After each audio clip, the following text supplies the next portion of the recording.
Tá céad sa sé den óg an seo ag casta ceol le céile aniu.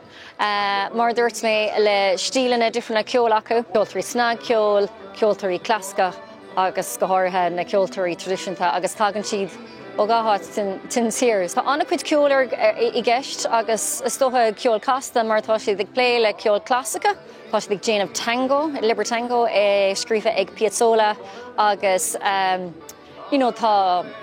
tá Perth cornfeep agus rilan ó Paddy Fahy chomá so tá meascán an is é mór go gnéanaan Music Generation an job chun ceol is tótha a spreaga agus is tótha a bhúna tá ag múna ceol ar fud na tíre.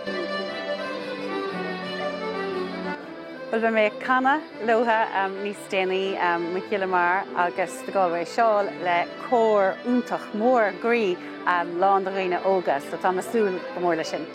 Seo mo chéad bhíonna a dhéanamh ach tá ag buint soltas go dtí seo. So tá anna chuid deisna ag bhaint leis mar tá míad an sanmh agus tá ag buint soirthanmhasa. Tá sé cúil difriúil bheith seinnt le ceol clascach agus tradiisiúnta le chéile. Ó sé arás, my chéadúir in a riamh. Music Generation is all about creating opportunities and inspiring experiences for children and young people, and I suppose Le Céile offers something that a lot of these young musicians wouldn't have gotten the chance to do, and that is perform with some of those musicians that they look up to and I suppose aspire to be. And so in that respect it's a platform for them to perform publicly. It gives them the opportunity to collaborate as a collective with their peers from other Music Generation regions. Le cúpla bliana nuas tá casa leis an ceolar in an seo ngála le Music Generation agus is ionta chomada an tainmheh as chud a heachtain bhíoh mu tíoch le chéile in sin ngála agus a cleachta agus sé iontach nar atá chum ceol mór an seo agus cúlmid ná agus cleachtarúg a chuid I bhaim.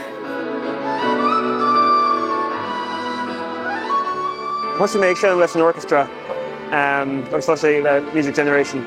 Tá sé ag dhéanamh bhil an rud especially secondé agus timp an tíre freisin so go hálan na rudaí tá sé dhéanamh. Búlann tú a lán daoine nua agus tá fálamíonn tú a lán ceol difriúil.